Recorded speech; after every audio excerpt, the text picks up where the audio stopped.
니까야와 아가마에 대해서 여러분 아마 궁금하셨을 거예요. 초기 불교 공부하면 니까야를 봐야 되냐, 아함경을 봐야 되냐, 그리고 아함경은 뭐냐. 니까야라는 말은 말씀드렸던 것처럼 어떤 모임, 그룹이란 뜻이고, 니까야 부디즘이 제가 말씀드린 것처럼 부파 불교를 니까야 부디즘이라고 부른다고 말씀드렸습니다. 아가마는요, 전승이라는 뜻이에요. 전승. 이것을 한자로 음사해서 아함이라고 불렀던 겁니다. 초기 불교 문헌 자료를 보면 빨리 니까야와 한역 아함경이 있습니다. 니까야는 오부 니까야라고 해서 5가지가 있고요. 그 다음에 아함은 사아함이라고 해서 4가지로 전승이 되어 있는데요. 사아함의 경우는 사실 아까 말씀드렸듯이 뭐 아함경이라고 반드시 이렇게 폄하할 필요가 없다라고는 말씀드렸지만 굉장히 큰 핸디캡이 하나 있어요. 뭐냐 하면은 니까야는 단일 전승이에요. 통합된 남방 상좌부 테라바다에서 전승한, 그래서 경륜론이 체계가 같아요. 그런데 아함경 같은 경우에는 각 아함이 이 전승한 부파가 달라요. 그렇기 때문에 통합적이지 않다는 거죠. 사아함은 각기 다른 부파에 속하는 각기 다른 번역자들에 의해서 번역이 됐는데 4세기 중후반에서 5세기 초에 캐슈미르 지역에 기반을 둔 승려들에 의해서 번역된 것으로 추정이 됩니다. 이 아함경은요, 빨리어를 저본으로 한, 그러니까 빨리어에서 번역된 건 하나도 없어요. 주로 산스크리트어나 그 다음에 뿌라크리티어는 이제 속어라고 부르는데요. 그냥 일반어를 뿌라크리티어라고 부릅니다. 자, 이쪽에서 번역된 것으로 추정되고 있습니다. 자, 오부니까에 대해서 간단히 설명드리면은요. 일단은 이제 사부니까야도 많이 얘기를 해요. 사부는 디가니까야라는 게 있습니다. 디가라는 말은 길다라는 뜻이에요. 롱, 길다. 긴 경으로 구성된 거고요. 모두 34경이 있습니다. 그래서 디가니까야는 재밌어요. 스토리가 있어요. 마찌마니까야라는 게 있는데 마찌마라는 것은 중간이라는 뜻이에요. 중간 길이의 경으로 구성되어 있고 모두 152경이 있습니다. 그다음에 쌍유따니까야라고 있는데요. 쌍유따라는 말은 이제 산스크리트 유쿠따라는 말인데 유쿠따는 뭐냐면 체계를 잡다, 정리하다, 논리가 있다 이런 뜻이에요. 그래서 잘 묶여졌다는 뜻입니다. 이 쌍유따 니까야는 주제에 따라 조직된 경우로 구성되어 있고요. 모두 2889경이 있습니다. 그 다음에 앙구따라 니까야가 있는데요. 앙구따라 니까야는 앙가라는 말은 손가락을 얘기해요. 손가락. 우따라라는 것은 늘어나다라는 뜻이에요. 뭐냐면 하나, 둘, 셋, 넷, 다섯 숫자가 늘어나는 것처럼 논의를 하나, 둘, 셋, 넷 그 숫자로 이렇게 정리를 해서 잘 체계화한 경이라고 볼 수 있습니다. 그래서 이 4가지 경 가운데 앙구따라 니까야가 좀 더 후대가 아니냐 이런 추정을 해요. 왜냐하면 아비달마적인 성격이 있기 때문이에요. 아까 아비달마가 뭐라고 그랬죠? 분석과 부처님 말씀에 대한 다양한 분석인데 이런 분석적인 어떤 체계화된 그런 그 방법을 구사하고 있습니다. 마지막으로 꾸따까 니까야는요. 쿠타카 니까야죠. 발음이 잡부라고 많이 알려져 있는데 잡다하게 다양한 많은 경전들을 체계 없이 특별한 체계 없이 이렇게 모은 그런 니까야인데요. 모두 15개가 있습니다. 그런데 꾸타카 니까야가 중요한 이유는 굉장히 고층으로 알려진 경들이 여기에 있어요. 예를 들어서 수타니빠따라든가 담마빠다 또는 테라가따 테리가따 이런 것들은 개송으로 이루어진 경전인데 상당한 고층이에요. 그래서 불교의 초기의 어떤 사상과 관념과 생활이 기록되어 있습니다. 사아함을 보면은요, 이제 산스크리트로 디르가 아가마라는 것은 말씀드린 것처럼 법장부 소속이에요. 북서부 지방의 속어로 된 저번에서 번역된 것으로 추정이 됩니다. 그다음에 중아함은요 마디아 아가마인데요. 그다음에 쌍유크따 아가마, 자바함 이 2가지는 설일체 유부 소속으로 산스크리트어를 번역한 거예요. 그 당시 북인도 쪽은요 설일체 유부가 굉장히 큰 힘을 가지고 있었어요. 그래서 우리가 알고 있는 아함경 번역을 잘 보면은 이건 약간 설일체 유부적인 용어가 나타난다. 그런 성격이 있다. 이런 게 학자들은 금세 감이 옵니다. 이런 이유가 바로 설일체 유부 소속의 그 전승을 번역했기 때문입니다. 그다음에 에코따라 아가마는 증일 아함, 그렇죠? 그러니까 조금씩 늘어난다, 숫자가 늘어난다 이런 뜻이겠죠. 자, 이 증일 아함은 대중부 소속의 그 경전을 저본으로 번역한 것으로 추정이 됩니다. 뭐 이런 그 견해에 대해서 학자마다 조금씩 차이가 있습니다. 그래서 지금도 아직도 좀 뭐 다양한 그런 추정이 있습니다. 자, 그렇다면 최고층의 니까야에 대해서 설명을 드리자면은요, 남방 상좌부를 우리는 테라바딘이라고 불러요. 테라라는 말은 장로라는 뜻이에요. 이 장로는 원래 불교어인데 기독교에서 장로를 채용해 갔죠. 장로라는 뜻인데, 그러니까 뭐냐면 굉장히 보수적인 그런 그 부파라고 얘기할 수 있습니다. 남방 상좌부의 빨리 니까야가 현존하는 가장 오래되고 완전한 3장으로 간주되고 있다. 왜냐하면 한 부파에서 통일적으로 결집을 했기 때문이죠. 이들 경전 가운데 주로 개성으로 이루어진 경전이 고층에 속한다고 추정이 되는데 수타니빠따, 담마빠다, 테라가타, 테리가타 등이 이에 속합니다. 그렇다면은 어떻게 이것이 고층이라고 판단을 하냐? 그 이유가 유행을 강조하고 있어요. 유행이 뭡니까? 유행 트렌드가 아니라 계속 방랑 생활을 하는, 그렇죠? 초기 슈라마나들의 생활 방식이에요. 계속해서 방랑 생활을 하는 이 유행이 굉장히 강조돼 있어요. 그 다음에 체계적 법수의 부재. 그 다른 아비달마나 좀 더 그 신층 그 니까야에 속하는 그런 가르침에 비해서 체계화되거나 정형화된 그런 모습들이, 그런 교리들이 나타나지 않아요. 그 다음에 정형화된 상가 생활의 모습도 나타나지 않아요. 그리고 고층적인 언어와 문체를 사용하고 있습니다. 수타니빠따에는 이런 개송이 있습니다. 슈라마나에는 4종류가 있다. 길을 아는 자, 길을 가리키는 자, 길 위에 사는 자, 길을 더럽히는 자. 그래서 초기 불교에서는요, 승려들이 한 곳에 정주하는 것보다 계속 길 위를 이렇게 유행하고 방랑하는 것을 중요하게 생각을 했습니다. 출가에 대한 것도 있습니다. 역시 수타니빠따에 나오는데요. 코뿔소 웹불의 경입니다.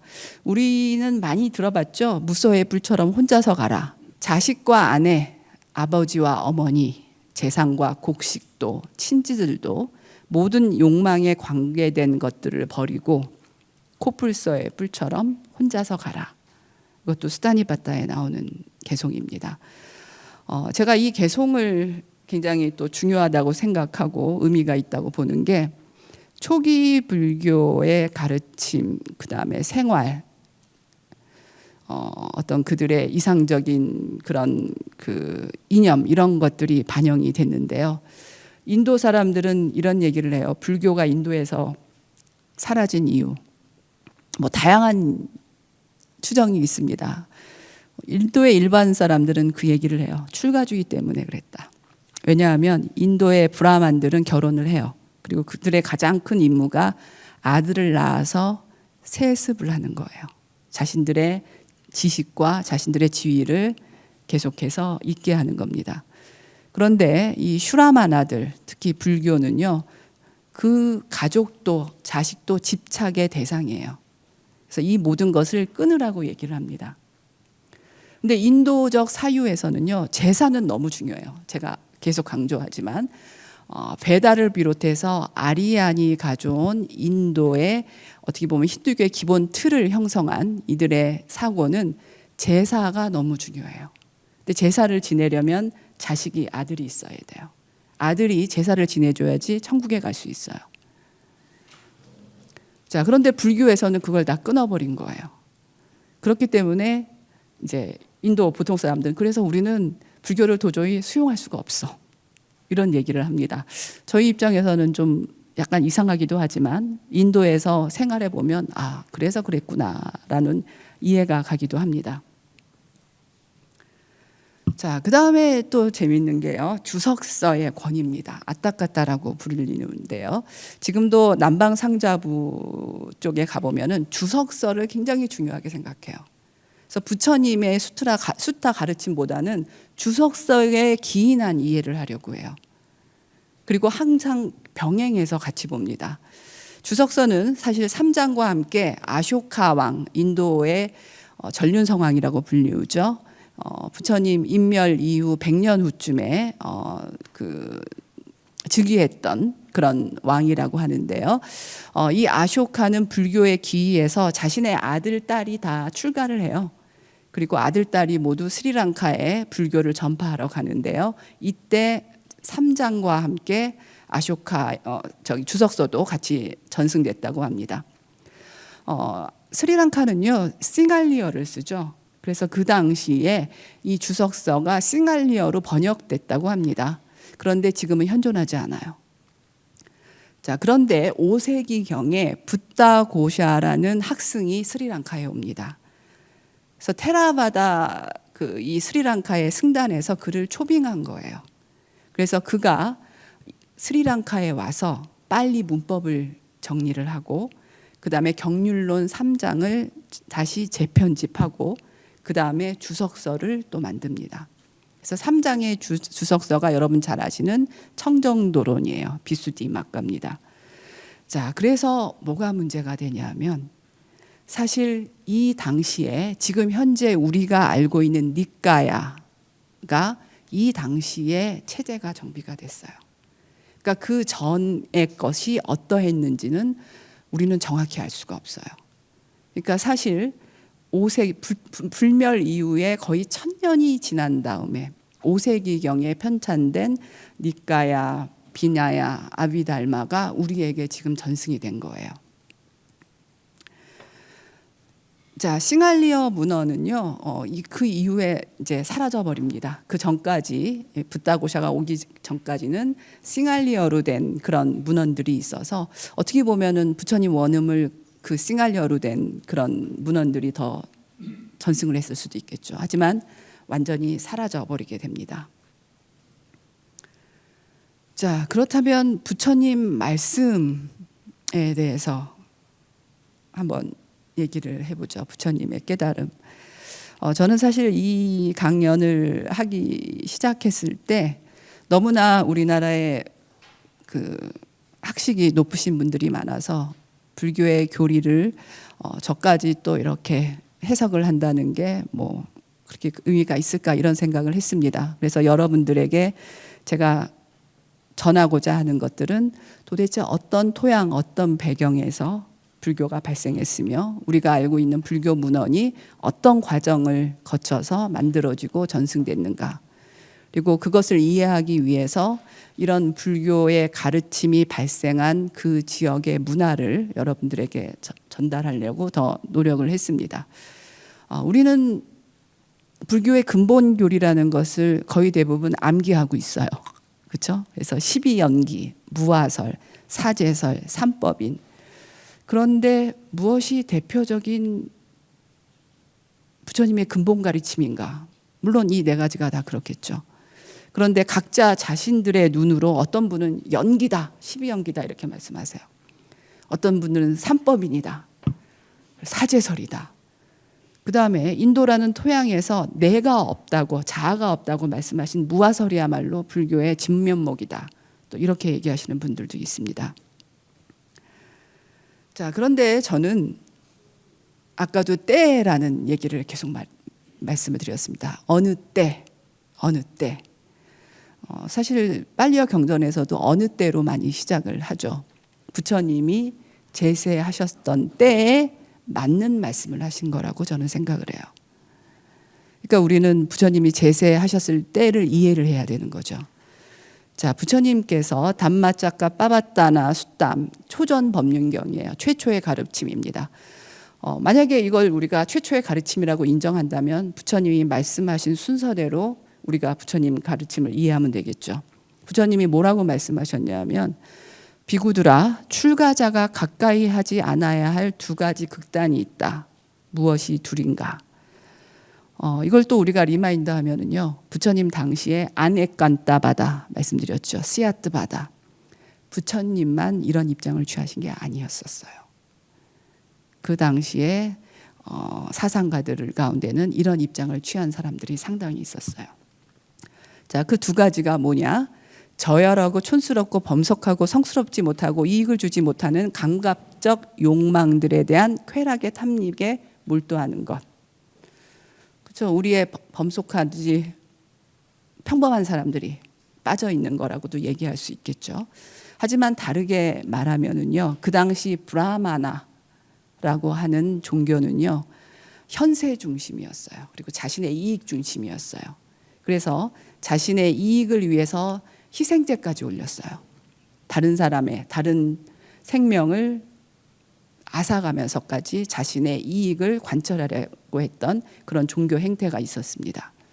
또 한 가지는 괴롭고 성스럽지 못하고 이익을 주지 못하는 자기 학대에 몰두하는 것이다. 이건 뭐겠습니까? 자인화교와 같은 고행주의자를 얘기해요. 부처님께서 이 두 극단이라고 말씀하신 것은 다른 게 아니라 그 당시 종교 사상계의 풍조였었어요. 이런 극단을 걸으면 안 된다.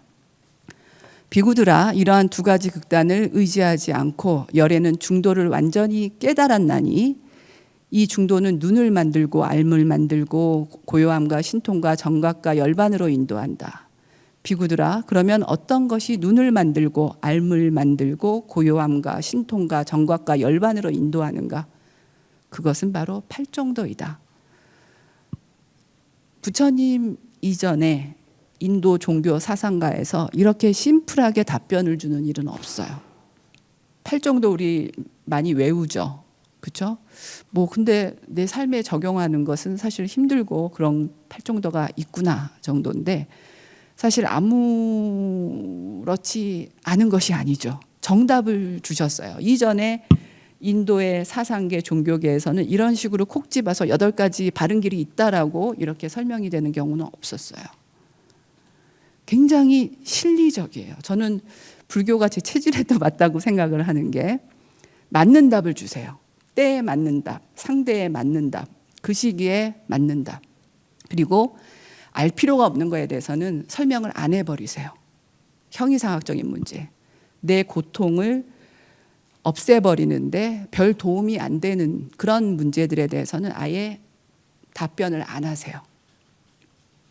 또 그게 기존 바라문교와 불교의 차이예요. 불교는요, 무기 여러분 아시죠? 무기. 형이상학적인 문제에 답변을 안 하신 것. 그건 영어로 unexplained라고 번역이 돼요. 뭐냐 하면 말씀하지 않으신 거예요. 그런데 브라마나 계통에서는 다르게 얘기해요. 똑같이 말하지 않는데 불가설이라고 얘기해요. 제가 처음 시작할 때 말씀드렸었죠. 뭐냐? 최초의 인간이 세상을 전개시켰는데 4분의 1은 만물을 전개시켰고 나머지 4분의 3은 우리가 알 수 없는 영역에 있어요. 그걸 남겨놔요. 그리고 그것은 불가설이다.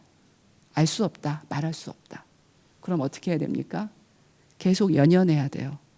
그리고 내가 사는 세상이 아닌 다른 세상을 계속해서 허공을 보고 있어야 돼요. 절대자에게 뭔가 계속해서 기원을 해야 돼요. 부처님은 그런 여지를 만들어주지 않으셨어요. 당장 네 문제를 해결하라. 네 발등에 불을 꺼라. 그게 뭐냐?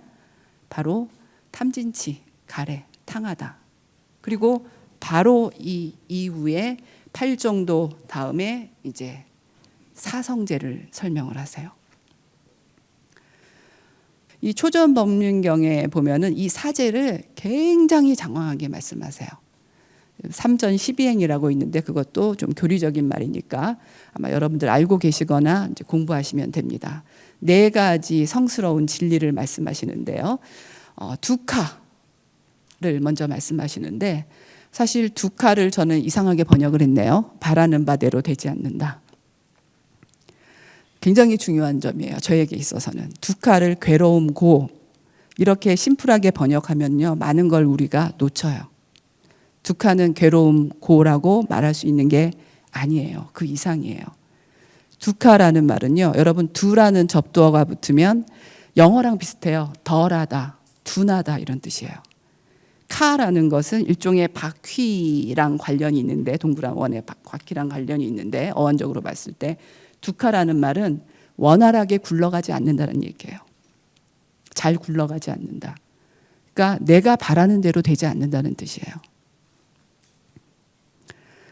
그 다음에 두카 사무다야는 한자로 집, 쌓일 집으로 번역을 했는데 왜 번역한 의도가 분명히 있겠죠? 집이라 쌓일 집이라고 번역을 했는데 근데 두카 사무다야라는 말은 그냥 용어 원어 그대로 번역하면 괴로움의 일어남이에요. 괴로움의 일어남, 괴로움의 시작, 괴로움의 원인 이렇게 얘기할 수 있겠죠. 그 다음에 두카 니로드하는 괴로움의 소멸, 니로드하는 소멸시키다라는 뜻입니다. 그리고 두카 니로드하 가미니 빠띠빠다 괴로움을 없애는 방법을 얘기합니다. 그것을 팔정도라고 얘기하죠. 자, 두카에 대해서 저는 계속해서 사실 다르게 번역하려고 노력을 해요. 그런데 한 단어로 얘기하면 어쩔 수 없이 괴로움, 고 이렇게 번역할 수 없지만 그냥 단순히 괴로움, 고가 아니라 바라는 대로 되지 않는다. 여러분 젊은이들에게 사성제 설명할 때 세상은 고야, 괴로움이야 이러면 얼마나 많은 사람들이 호응하겠어요. 재밌는 게 얼마나 많은데, 좋은 게 얼마나 많은데. 근데 그들에게 네 맘대로 되니? 잘 되니? 안 되지? 이렇게 얘기하면 아마 그렇다고 얘기할 겁니다.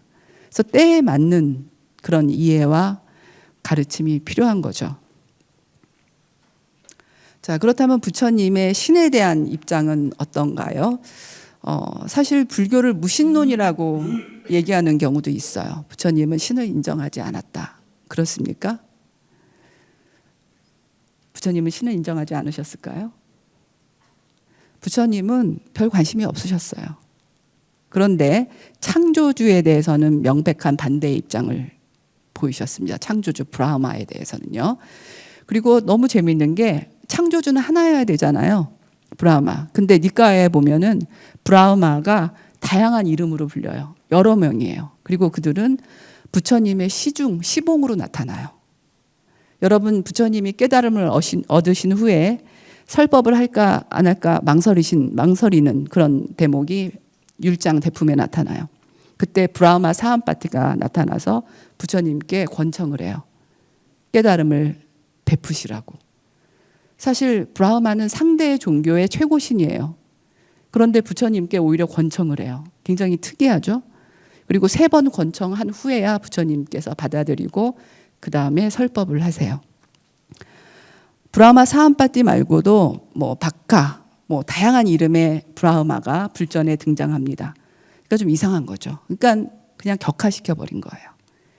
그리고 불교의 입장에서 이런 다양한 그 힌두 신들은요, 윤회하는 존재예요.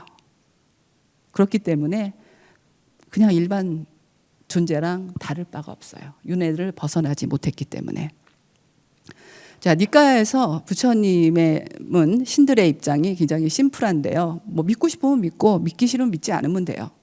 왜냐하면 신들은 인간과 별반 차이가 없기 때문이죠.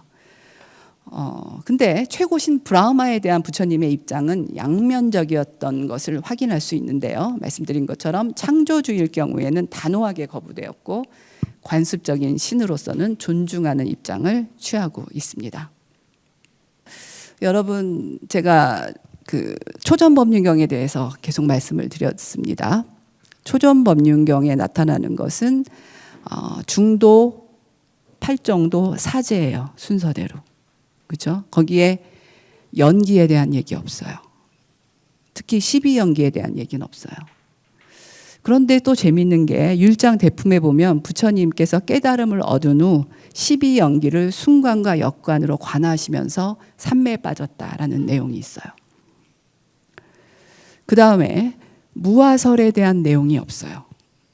그 니카야에 나오는 그 초전법륜경 보면은 무화설은 다른 국면에서 나타나요. 그런데 비나야 율장에서 마하박가에 보면은요, 부처님께서 중도, 팔종도 사제를 설하신 이후에 무아에 대해서 설하시는 내용이 나와요. 무아는 그냥 나오는 게 아니라 소위 말하는 삼법인하고 같이 나와요. 그런데 이전에 중도, 팔종도 사제를 듣고 나서 부처님의 최초의 제자인 다섯 비구가요, 법안이 열려요. 담마짝구라고 법안이 열립니다. 자, 그런데 나중에 부처님의 아트만에 대한, 무아에 대한 가르침을 받고 나서 아라한이 돼버려요. 다섯 제자들이. 그래서 율장 대품에 분명하게 나와요. 뭐라고 나오냐? 이제 이 세상에는 6명의 아라한이 있게 되었다. 부처님하고 같은 경지에 든 거예요. 아라한. 우리가 사실은 깨달음을 얻기가 얼마나 어려울까요? 그렇죠? 상상도 할 수 없는데 부처님의 첫 제자들은 부처님 말씀을 듣고 법안이 열리고 그 다음에 무아의 가르침을 듣고 나서야 이제 아라한이 된 거예요. 그리고 부처님하고 같은 경지에 있어요. 자, 이런 것들은 우리가 여러 가지 생각을 하게 만듭니다. 무아에 대해서 제가 설명을 드리면은 저는 사실 자아 문제에 대해서 관심이 많았어요. 그래서 석사부터 계속 그 문제에 대해서 이제 그 인도 철학부터 공부를 했는데 짧게 말씀드리기는 상당히 어려운데요. 일단은 조금 얘기를 하자면 인도 철학에서는요, 나를 우파니샤드에 나오는 얘기입니다. 굉장히 유명한 오장설이라는 게 있어요. 자아에 대해서 관찰을 했을 때 5가지가 있다고 얘기를 해요. 가장 겉에 있는 게 물질로 이루어진 자아, 그 다음에 숨 쉬는 자아, 숨을 쉬어야지 내가 있잖아요. 그렇죠? 그 다음에 마음의 자아, 그 다음에 사고 분별의 자아, 그 다음에 제일 중요한 게 궁극적 자아가 있다고 그래요. 그래서 우리가 자아를 관하면서 내 안에 궁극적인 자아가 결국은 절대자와 같다는 것을 아는 것이 해탈이라고 말씀을 드렸어요. 그것을 범아일려라고 얘기를 했습니다. 그런데 부처님 당시에요, 너도 나도 이 문제에만 관심이 있었어요. 부처님 당시에 나는 누구인가? 자, 그것이 그 당시 사상계의 화두였었어요. 부처님께서는요, 이 그들의 그 집착, 그 나에 대한 집착을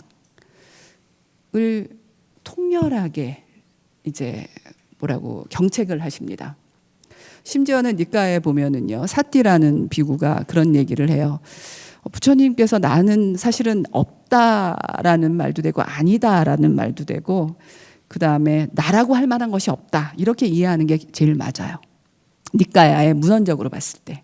저는 수행은 일단 접어두고, 명상이나 수행은 접어두고, 니까야의 문맥으로 봤을 때 부처님께서 말씀하신 거는 뭐냐면, 네가 알고 있는 그런 자아는 사실은 네가 아니다예요. 그런 너랑 상관없다. 너는 지금 탐진치에 고통받고 있는 현실을 살아가는 너이지, 이렇게 뭐 무슨 궁극적인 자아나 뭐나 그건 너랑 상관없다. 그 말씀을 하시고 싶어 하셨어요. 그러니까 거기에 탐닉하지 말고 당장 너를 괴롭히는 탐진치를 다스려라, 이런 입장이셨어요.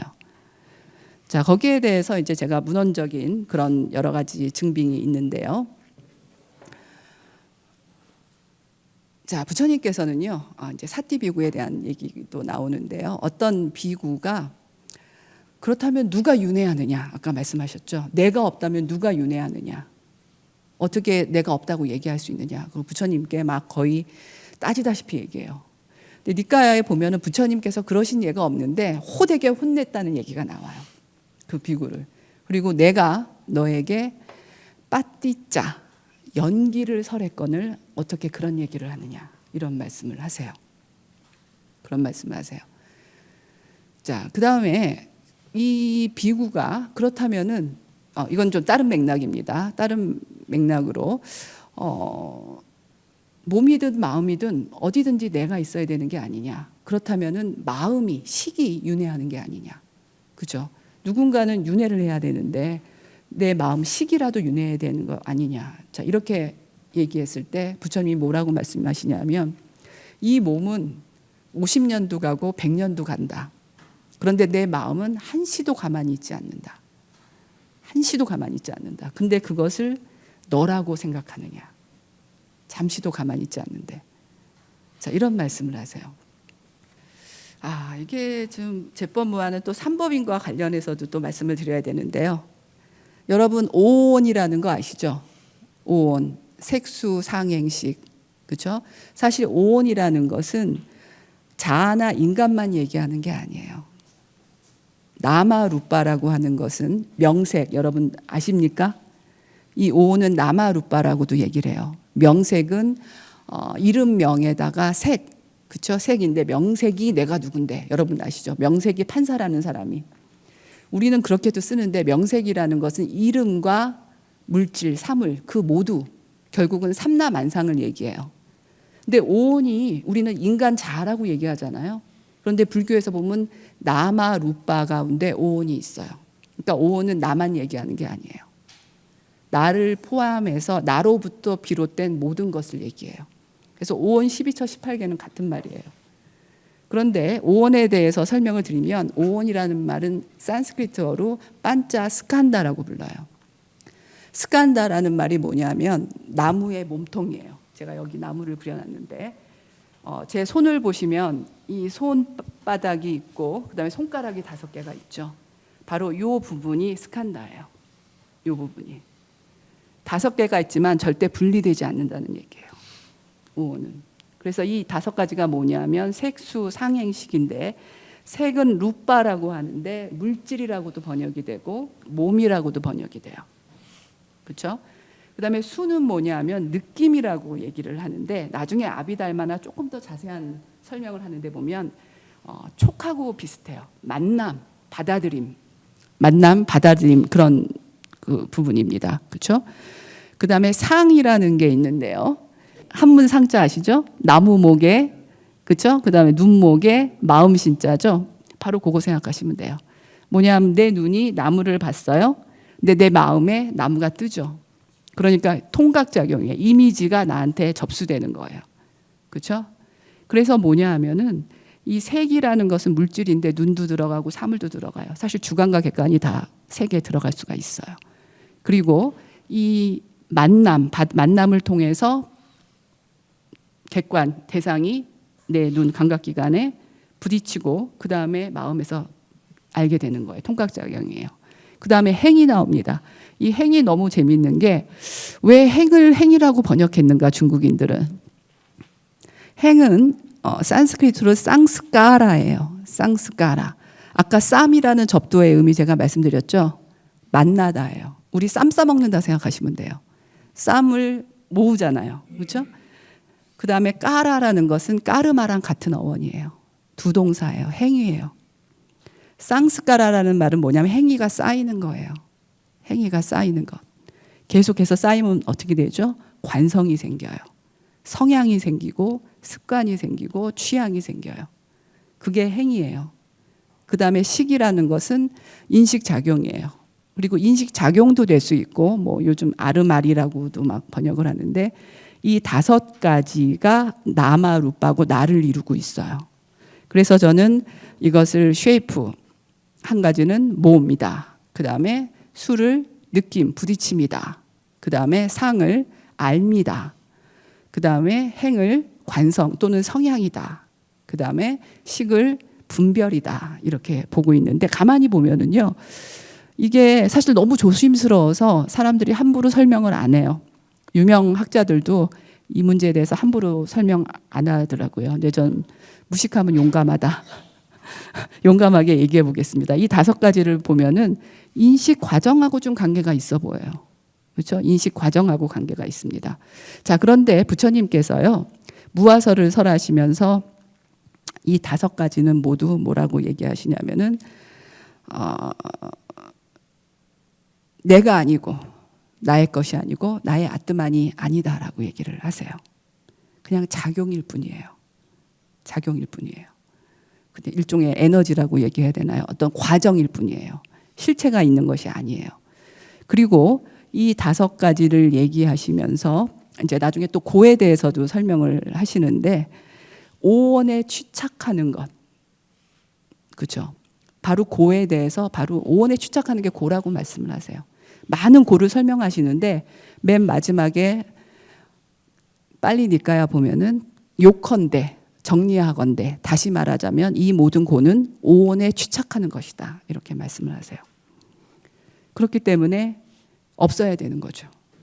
아니면 진짜 내가 아닌 거죠. 그리고 진짜 나는 대단한 내가 아니에요. 우파니샤드에서 말하는 대단한 내가 아니라 현실에 피곤하고 힘들고 탐욕에 찌들은, 근데 이것을 없애야 되겠다고 마음먹는 내가 나예요. 그렇게 말씀하시고 있다고 봐요. 그 다음에 아까 나마루빠에서 제가 12처 18개도 나마루빠라고 말씀드렸어요. 12처가 뭐죠? 인식기관과 인식대상이에요. 18개는 뭐죠? 주관과 객관이 만나서 생긴 식이에요. 그런데 부처님께서 이 나마루빠를 오온 12처 18개로 말씀하시는데 오온일 때는 없다 아니다라고 얘기하세요. 왜냐하면 취착을 하게 되니까. 근데 12처 18개에 대해서는 부정적인 내용 별로 없어요. 왜냐하면 현상 세계는 이렇게 펼쳐지고 있으니까. 그러니까 무조건 이것이 뭐 없다 이런 식으로 볼 이유가 없다는 거죠. 첫 번째, 부처님께서 무화설을 설하셨다면 니들이 알고 있었던 그 당시에 너무나 사람들이 그 초월적이고 완전하고 영원한 것을 찾으려고 했던 그 지나친 그런 집착과 잘못된 암, 그렇죠? 자, 이거 그런 건 네가 아니다라는 말씀이에요. 그다음에 또 한 가지는 이런 나라는 존재는 이렇게 작용하는 것이고 이렇게 움직이는 것이지 실제하거나 영원하거나 이런 것이 아니다. 그런 거는 네가 아니다. 또 이렇게 말씀하신 거예요.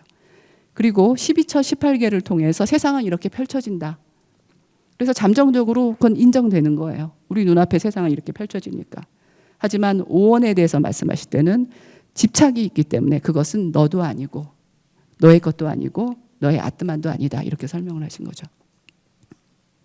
저는 사실 그 최근에 한국 불교계에서 뭐 무아 논쟁도 있고요. 그다음에 불설, 비불설 논쟁도 있고요. 다양한 게 있는데 제가 이 지금 강연 주제를 때에 맞는 말씀이라고 드린 거는 니까야만 이제 봅시다. 그 니까야가 어느 시절에 어느 곳에서 만들어졌는가.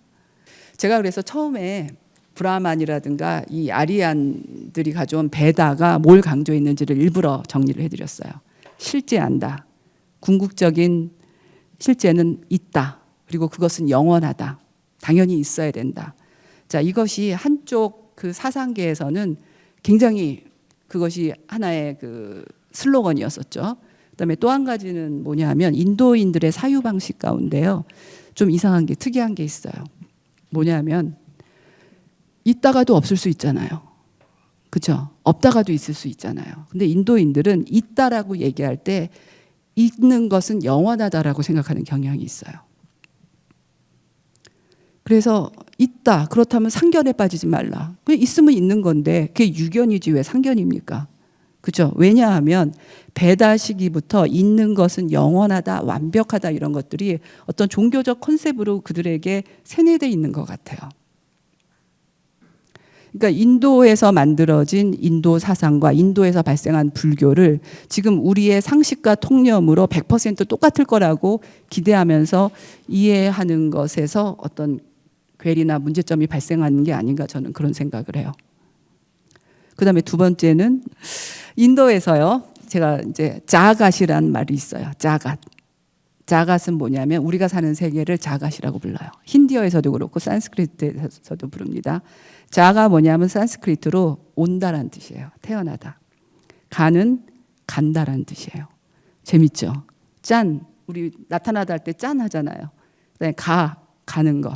그리고 아뜨가 붙으면 그렇기 때문에 이런 의미가 있어요.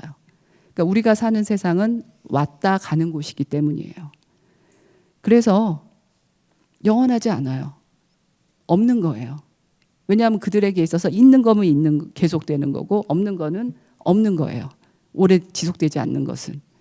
그래서 이 세계는 별 의미가 없어요. 그렇기 때문에 그것을 마야라고 불러요. 마야라는 것이 바로 환상이란 뜻이에요. 그리고 마야라는 말은 또 다른 의미로 만들어졌다라는 뜻이에요. 만들어졌다. 그래서 만들어진 환상일 뿐이라는 거예요. 그래서 그것은 불교뿐만 아니라 인도 철학 저변에서 가지고 있는 이 세상에 대한 이해예요. 그리고 이 세상은 유의의 세상이라고 하잖아요. 유의가 뭐냐면 인위적인 거란 얘기예요. 만들어지는 세상이라는 거예요. 그럼 우리는 모두 무의를 추구하잖아요. 그렇죠? 무의. 무의는 만들어지지 않은 세상이에요. 그 자체가 진리인 세상, 그 자체가 그냥 자유인 세상이에요. 불교에서는 사실 유의, 무의 개념이 일반 바라문계의 철학에서의 개념하고는 약간 차이가 있을 수가 있어요. 그런데 제가 처음에 말씀드린 것처럼 인도인들은 유의와 무의에 대한 이해가 그 철학 종교가 시작될 때부터 있었어요. 그리고 우리가 세상된 4분의 1 전개된 세상은 유의의 세상이에요. 만들어진 세상이고, 그 다음에 무의의 세상은 사실 이거보다 훨씬 더 넓고 그런 세상이 있는데 우리는 그걸 알 수 없다라고 얘기를 해요. 그래서 부처님은 사실은 거기에 대해서 불가설이라는 용어보다는 그냥 설명 안 하겠다 이런 입장이신 거예요. 그런데 나중에 이제 아비달마 쪽으로 가고 불교가 막 인도 안에서 바라문교와 막 섞여요. 그래서 제가 얼마 전에 인도 제 은사 교수님께 그런 질문을 드렸는데 왜 불교가 인도에서 나중에 인도화돼 버리냐, 힌두교랑 무슨 차이가 없어지는 것처럼 힌두화되는 게 아니냐. 사실 대승불교의 많은 부분이 힌두교랑 유사한 부분이 많은데 그런 질문을 드렸더니 이제 그런 얘기를 하세요. 왜냐하면 바라문들을 설득하기 위해서는 바라문들의 철학을 알아야 된다. 그렇죠? 그래서 나중에 불교가 학문화되고 뭐 이게 대승화되면서 그들의 사상을 채용해서 그들을 설득할 수밖에 없었기 때문에 이제 그렇게 된 거다. 이제 이런 얘기를 하는데요. 그것도 결과적으로 마찬가지 아닙니까?